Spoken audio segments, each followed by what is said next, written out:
Hello दोस्तों, ये है टारगेट प्रैक्टिस सेट टेस्ट। और मैं बता दूं कि इसके पहले गोरखपुर विश्वविद्यालय का ही बीए के छात्रों के लिए जो कि 26 अगस्त से प्रवेश परीक्षाएं शुरू होने वाली हैं, उसके लिए हमने पिछले वर्षों के जो भी प्रश्न पूछे गए थे उस पर आधारित हमने एक प्रैक्टिस सेट लाए थे, जो कि हुबहू जो प्रश्न पूछे गए थे उसमें बहुत सारे प्रश्न शामिल थे। तो इस सीरीज़ में ये दूसरा वीडियो है और बीए के छात्रों के लिए ये वैसे ही है और ये प्रैक्टिस सेट है।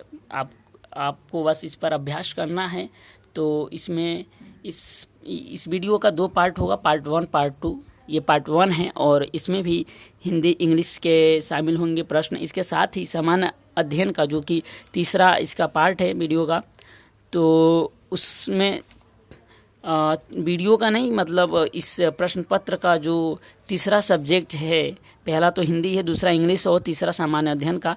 तो सामान्य अध्ययन के भी इसमें कुछ क्वेश्चन शामिल हम करेंगे इस वीडियो में ही, पार्ट 1 में, और शेष पार्ट 2 में आपको देखने को मिलेंगे। तो पार्ट 2 का भी इसमें लिंक दे दिया जाएगा और पार्ट 2 में जब आप जाएंगे तो वहाँ भी पार्ट 1 का डिस्क्रिप्शन में आपको लिंक मिल जाएगा, तो आप लोग देख सकते हैं। तो आइए शुरू करते हैं। तो पहला जो हिंदी सब्जेक्ट है वो उसमें निर्देश है प्रश्न 1 से 5 तक। प्रत्येक प्रश्न के नीचे दिए गए 4 शब्दों में से विलोम शब्द ज्ञात कीजिए। तो देखिए नीचे 4 विकल्प दिए हुए हैं। नंबर 1 करके ये है सामिस, और इस शब्द का आपको बताना है विलोम कौन सा है। ठीक है, तो सामिस का विलोम आपको बताना है। इसमें नीचे 4 विकल्प दिए हैं, इनमें से एक आपको छांटना है इसका विलोम। तो पहला सामिस है, इसका जो विलोम हो जाएगा ऑप्शन ए होगा निरामिस। ठीक है, और ऐसे ही प्रश्न 2 है व्यय। व्यय का विलोम क्या है? तो व्यय का विलोम हो जाएगा डी अर्थात आय, ऑप्शन डी होगा। तो प्रश्न 3 देखते हैं, संयोग का क्या होगा? तो इसका हो जाएगा संयोग का वियोग, ऑप्शन सी होगा। उसके बाद प्रश्न 4 है रुक्ष का विलोम क्या होगा? तो रुक्ष का होता है प्रश्न 4 का ऑप्शन हो जाएगा सी। ठीक है, इसका भी सी है। स्निग्ध। प्रश्न 5 है सूक्ष्म का क्या होगा विलोम? तो ये होगा स्थूल। निर्देश प्रश्न 6 से 10 तक प्रत्येक शब्द समूह में 4-4 शब्द दिए गए हैं, इनमें से 3 के अर्थ समान हैं, एक शब्द बेमेल है, बेमेल शब्द का चयन करें। तो दोस्तों देखिए, ये जो है 6 से 10 तक, इसमें प्रत्येक क्वेश्चन के 4 विकल्प दिए हैं। इन चारों में से कौन सा एक विकल्प ऐसा है जो बाकी जो शेष जो 3 विकल्प हैं उनसे किस प्रकार से बेमेल है, अर्थात किस प्रकार से भिन्न है, अलग दिखाई प्रतीत होता है, उसका अलग अर्थ निकलता है, वो आपको बताना है। तो देखिए प्रश्न 6 में क्या है? अमृत है, पीयूष, सुधा और लोचन। तो जिसमें अमृत, पीयूष, सुधा क्या है? अमृत का ही पर्यायवाची है दोनों। तो लोचन का मीन्स होता है नेत्र, अर्थात ये इन तीनों से अलग है। ठीक है, प्रश्न 7 है सुमन, कुसुम, चमन, पुष्प। तो जिसमें सुमन, कुसुम और पुष्प ये तीनों ही किसके? फूल या पुष्प की परिभाषाएं हैं, पर्यायवाची हैं। तो जो ऑप्शन सी होगा ये अलग है इन लोगों से, चमन है। प्रश्न 8 है समझ, सोम, बुद्धि, अक्ल। इसमें आपको बताना है कौन बेमेल है बाकी तीनों से। तो देखिए समझ, बुद्धि और अक्ल ये तीनों एक जैसे हैं। ऑप्शन बी जो सोम है ये इनसे अलग है, अर्थात बेमेल है, तो ऑप्शन बी हो जाएगा। प्रश्न 9 है सीमा, सागर, पारावार, जलधि। तो इसमें देखिए जो ऑप्शन बी, सी और डी जो है सागर, पारावार, जलधि एक जैसे हैं। ऑप्शन ए जो सीमा है इनसे अलग है, तो ऑप्शन ए हो जाएगा आंसर, सीमा। प्रश्न 10 है ए दोष, परिवाद, निंदा, बुराई। तो देखिए दोष, निंदा, बुराई एक जैसा लग रहा है ना, तो ऑप्शन बी हो जाएगा परिवाद। प्रश्न 11 से 15 तक देखिए ये निर्देश दिया है, नीचे दिए गए मुहावरों और लोकोक्तियों के सही अर्थ बताने के लिए उचित विकल्प का चयन कीजिए। ठीक है, तो नीचे मुहावरे और लोकोक्तियाँ दी हुई हैं जिसका आपको अर्थ बताना होगा जो उचित है। तो पहला है 11वां प्रश्न है कागज के घोड़े दौड़ाना। इसका अर्थ बताना है आपको। तो देखिए कागज के घोड़े दौड़ाना का अर्थ होता है ऑप्शन ए होगा 11 प्रश्न का ऑप्शन ए, लंबी लिखा पढ़ी करना। प्रश्न 12 है बालू की भीत, तो इसका अर्थ बताना है, इसका क्या मतलब होता है बालू की भीत का। तो ऑप्शन इसका भी सी होगा, इसका शीघ्र नष्ट हो जाने वाली वस्तु। फिर 13 का देखते हैं हुक्का भरना, हुक्का भरना का क्या अर्थ है, तो इसका होगा सेवा करना। प्रश्न 14 कलम तोड़ना का मतलब क्या हुआ, तो कलम तोड़ना का अर्थ होता है अनूठी उक्ति लिखना, अर्थात ऑप्शन सी। 15 है हाथ का मैल का मतलब क्या हुआ, अत्यंत तुच्छ वस्तु। नहीं कहते हैं हम लोग ये तो मेरे हाथ का मैल है, अर्थात अत्यंत सूक्ष्म वस्तु है। प्रश्न 16 देखते हैं। दोस्तों मैं बता दूं कि ये हिंदी के 15 ही प्रश्न आते हैं और इसके बाद ये इंग्लिश का है, तो वो वहीं पे समाप्त हो जाता है। अब इंग्लिश का हम लोग देखते हैं। प्रश्न जो है 16 से लेकर 20 तक इसमें डायरेक्शन दिया हुआ है। इन each of the following questions out of the given alternative choose the one which best express the meaning of the given bold word। तो देखिए जो जैसे 16 नंबर है वर्चुअली लिखा हुआ है, तो ये वर्ड एक एक वर्ड दिया हुआ है, उसके बाद 4 इसके ऑप्शन दिए हैं। इसमें आपको ये चुनना है कि इसका मीनिंग क्या है, अर्थात इसका सिनोनिम्स ही एक तरह से बताना है आपको, ठीक है। तो आइए देखते हैं वर्चुअली का क्या मीन्स होता है।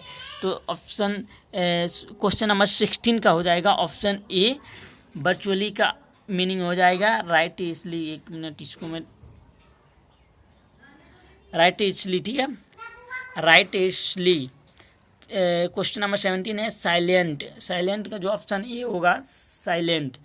क्वेश्चन 18 है इग्नोबल, इग्नोबल का क्या हो जाएगा, बेस हो जाएगा।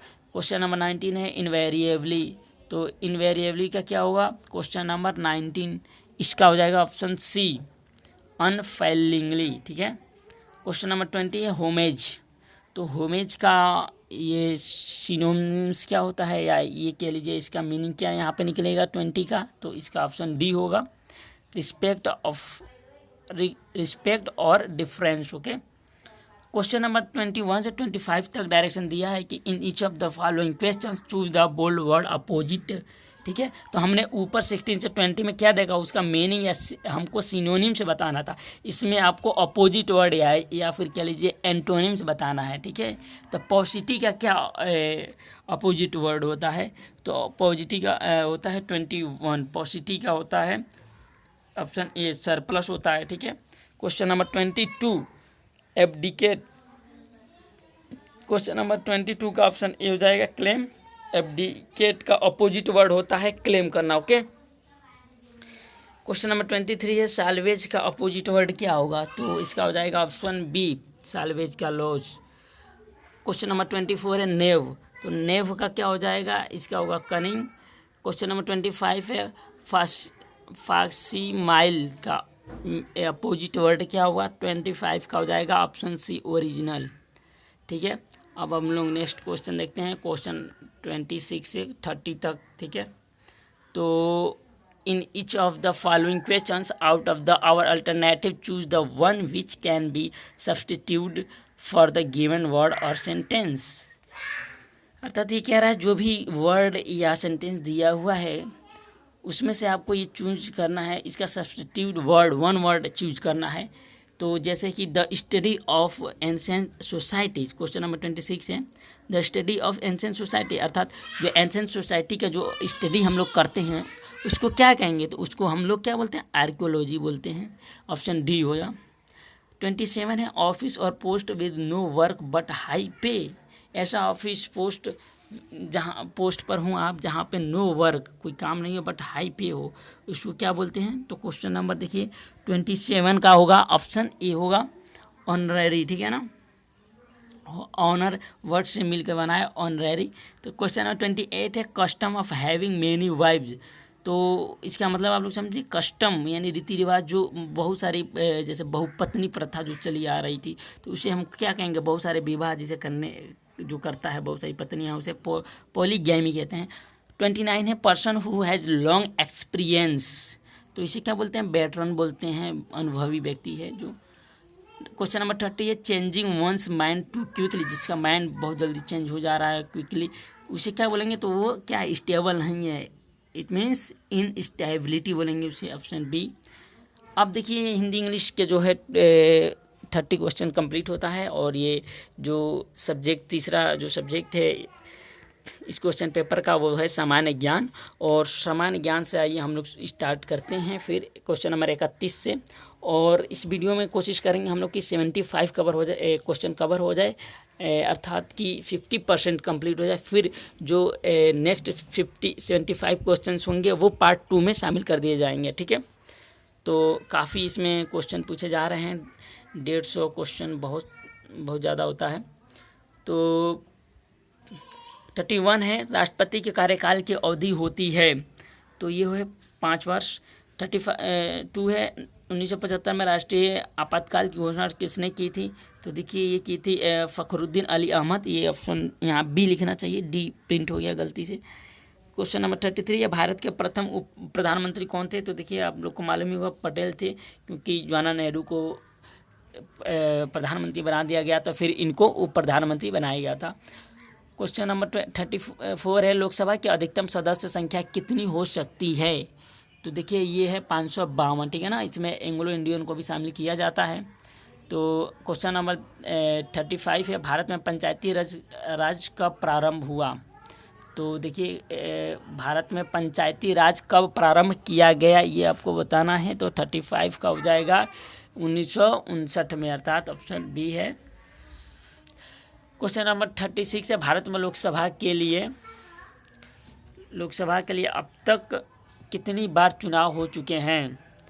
तो देखिए ये क्वेश्चन जब पूछा गया था उसके हिसाब से तो इसका आंसर ये है। पर प्रेजेंट टाइम्स के अकॉर्डिंग आप लोग इसको एक बार देख लीजिएगा कि क्या है। क्वेश्चन नंबर 37 है दूसरे में वित्त आयोग के अध्यक्ष कौन थे? तो ये हैं doctor C Rangarajan. Question number है 38 भारत का वह प्रधानमंत्री जिसने चीन की कभी यात्रा नहीं की, ठीक है ना। तो क्वेश्चन नंबर 38 का भी इसका भी होगा इंदिरा गांधी, ऑप्शन बी। 38 का भी इंदिरा गांधी कभी चीन नहीं गई। क्वेश्चन नंबर 39 देखते हैं भारत के किस पड़ोसी देश में आजकल माओवादी हिंसा का नया दौर प्रारंभ हुआ है? तो देखिए इसका भी आंसर होगा बी, नेपाल में हुआ है। भारत के मुख्य चुनाव आयुक्त कौन हैं? तो देखिए ये जब पूछा गया उस समय जो चुनाव आयुक्त थे वो थे बीबी टंडन। इस समय चुनाव आयुक्त चेंज हुए हैं, तो इससे भी आप लोग अपडेट कर लें। 41 है विश्व में पेट्रोलियम का सबसे बड़ा आयातक कौन है? तो 41 का है सी, संयुक्त राज्य अमेरिका। क्वेश्चन नंबर 42 अर्धरात्रि के सूर्य का देश किसे कहा जाता है? तो अर्धरात्रि के सूर्य का देश 42 का आंसर क्या होना चाहिए? Norway, option C. 43 विश्व में सबसे अधिक सोना उत्पादन करने वाला देश है। तो 43 का है ऑप्शन सी, ठीक है ना, दक्षिण अफ्रीका से होता है। अब देखते हैं क्वेश्चन नंबर 44 सिलिकॉन घाटी स्थित है। तो सिलिकॉन घाटी जो स्थित है वो कहाँ है? कैलिफोर्निया में है, ठीक है ना, अमेरिका के कैलिफोर्निया में। क्वेश्चन नंबर 45 है पृथ्वी का कितना भाग वनों से घिरा है? तो पृथ्वी का 40% जो है वन से घिरा हुआ है जो पृथ्वी, ऑप्शन ए हो जाएगा। क्वेश्चन नंबर 46 है नैन्सी किस देश का प्रमुख औद्योगिक नगर है? तो 46 का ऑप्शन सी होगा, फ्रांस। क्वेश्चन नंबर 47 है भूमध्य रेखा के सहारे एक 1 डिग्री देशांतर दूरी लगभग बराबर होती है। तो 1 डिग्री देशांतर दूरी किसके बराबर होती है? तो ऑप्शन बी 111 किलोमीटर।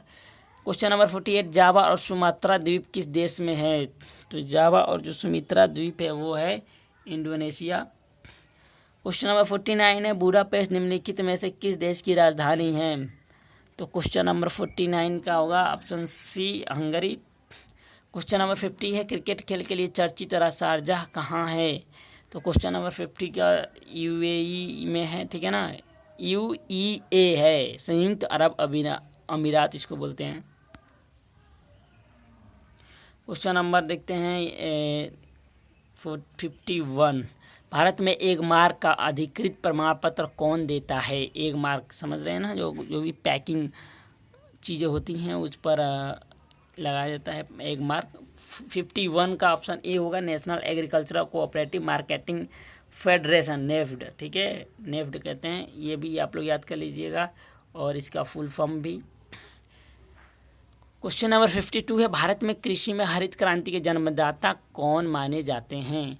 तो देखिए ये पहले भी पूछा गया है क्वेश्चन, तो ये एम.एस. स्वामीनाथन जो हैं हरित के हैं। मैंने इसके पहले बताया था पिछले वाले वीडियो में, जो ये क्वेश्चन का रिवीजन हो रहा है एक तरह से, उसमें बताया था। उसमें श्वेत क्रांति पूछा गया था जिसके V.S. कुरियन थे, और ये हैं हरित क्रांति, तो ये एम.एस. स्वामीनाथन है। क्वेश्चन नंबर 53 है, विश्व में जूट उत्पादों का सबसे बड़ा उत्पादक है? तो जूट उत्पादकों में सबसे बड़ा उत्पादक है, देखिए ये प्रश्न हमेशा समय समय पर आता रहता है। 53 का ये बांग्लादेश है। क्वेश्चन नंबर 54 है, ओपेक क्या है? तो ओपेक क्या है आप लोग बता सकते हैं? ये है तेल निर्यातक देशों का संगठन, यानी कि जो इधर अरब साइड में जो भी तेल निर्यातक जो देश हैं, जहाँ जहाँ से तेल जो होता है निर्यात किया जाता है और बाकी देशों में आयात होता है, तो उनका एक समूह है, उसी को कहा जाता है ओपेक कंट्री। क्वेश्चन नंबर 55 पे, विश्व व्यापार संगठन WTO किस संस्था के स्थान पर अस्तित्व में आया? तो हमें ये बताना है कि जो WTO जो संस्था है अर्थात विश्व व्यापार संगठन, ये किसके स्थान पर इसको बनाया गया? तो ये बनाया गया था गेट, GATT, ठीक है। अब क्वेश्चन नंबर 56 देखते हैं, 2001 की जनगणना के अनुसार भारत की जनसंख्या कितनी है? तो क्वेश्चन नंबर 56 का हो जाएगा C, 102.8 करोड़। क्वेश्चन नंबर 57 है, 10वीं पंचवर्षीय योजना की अवधि क्या है? तो इसका हो जाएगा ऑप्शन डी, 2002 से 2007। क्वेश्चन नंबर 58 है, योजना में कोर सेक्टर का क्या तात्पर्य है? तो योजना में कोर सेक्टर है, ऑप्शन डी हो जाएगा, चयनित आधारभूत उद्योग। क्वेश्चन नंबर 59, पूरे देश में बंधुआ श्रमिक प्रथा कब समाप्त की गई? तो पूरे देश में बंधुआ 1975 में की गई थी, ठीक है ना, इसी समय में इमरजेंसी लागू हुई थी। अब देखते हैं क्वेश्चन नंबर 60 है, मंडी हाउस क्या है? तो देखिए मंडी हाउस जो है दूरदर्शन महानिदेशक का कार्यालय है, option B. Question number 61, India is for sale नामक पुस्तक किसने लिखी है? तो 61 का होगा ऑप्शन सी, चित्रा सुब्रमण्यम ने लिखा है, ठीक है। क्वेश्चन नंबर 62 है, ए प्रिजनर्स स्क्रैप बुक के रचयिता हैं? तो इसके लाल कृष्ण आडवाणी हैं, ऑप्शन सी। तो क्वेश्चन नंबर 62 का लाल कृष्ण आडवाणी हैं, बता दिया हूँ। कि क्वेश्चन नंबर 63, किस व्यक्ति को उसके जीवन काल में ही भारत रत्न से सम्मानित किया गया?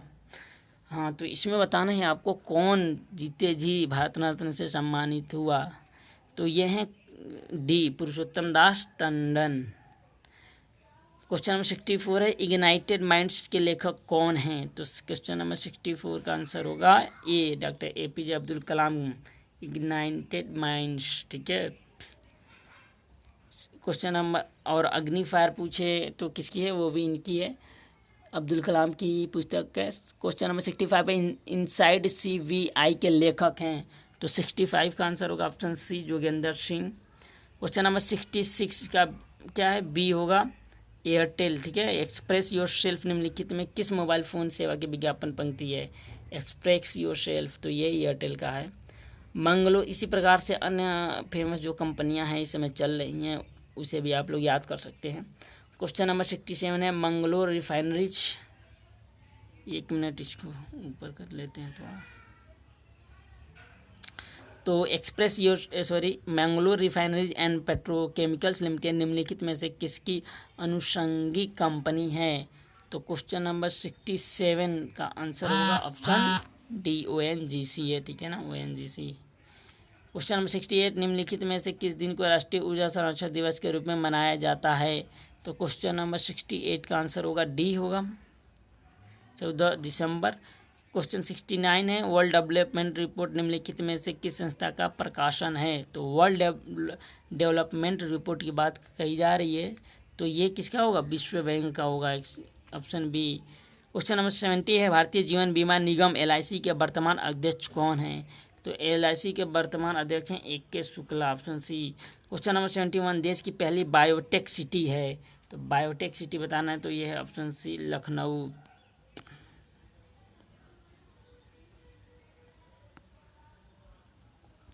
बायोटेक सिटी कहा जाता है लखनऊ को। क्वेश्चन नंबर 72 है द अदरनेस ऑफ सेल्फ पुस्तक के लेखक हैं, तो ये होगा ऑप्शन सी वरुण गांधी हैं।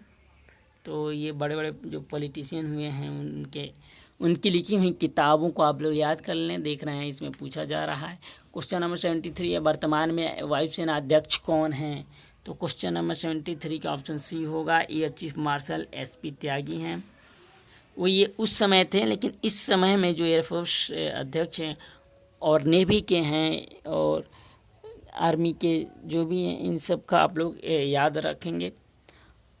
भारत के मिसाइल मैन कौन हैं, तो देखिए भारत के मिसाइल मैन अब्दुल कलाम हैं। भारत में बने हल्के लड़ाकू विमान का नाम रखा गया है, तो देखिए 75 का आंसर आप लोग बता सकते हैं। अभी चर्चा में आया था, ये तेजस है। 61 67 दोस्तों, तो ये देखिए 75 यहाँ पे समाप्त होता है और 75 जो वीडियो नेक्स्ट 75 क्वेश्चन जो हैं वो पार्ट 2 में शामिल होंगे। तो इतना आप लोग अच्छे से प्रैक्टिस करें और इसमें ये प्रैक्टिस करना है कि देखना है कि ये किस आधार पर इसके जो प्रश्न हैं किस टॉपिक से कैसे पूछा गया है, इस बातों को ध्यान में रखते हुए आपको तैयार करना है। और पुराने प्रश्न हैं इसमें, तो अभी अपडेट जो भी आजकल चल रहा है उस हिसाब से आपको तैयार करना है। जैसे कि वर्तमान में वायुसेना अध्यक्ष कौन है ये पूछा हुआ है, तो इसमें जो दिया है वो उस समय का तत्कालीन समय का दिया हुआ है, लेकिन इस समय बदले हुए हैं। तो इस समय कौन है ये गूगल करके आप लोग इस प्रकार से नोट्स बनाकर तैयारी कर सकते हैं, ठीक है। तो इस वीडियो को ज़्यादा से ज़्यादा शेयर करें अन्य बच्चों को जिनको प्रवेश परीक्षा ये देनी है, ताकि उनका भी लाभ हो। तो वीडियो देखने के लिए धन्यवाद। जय हिंद।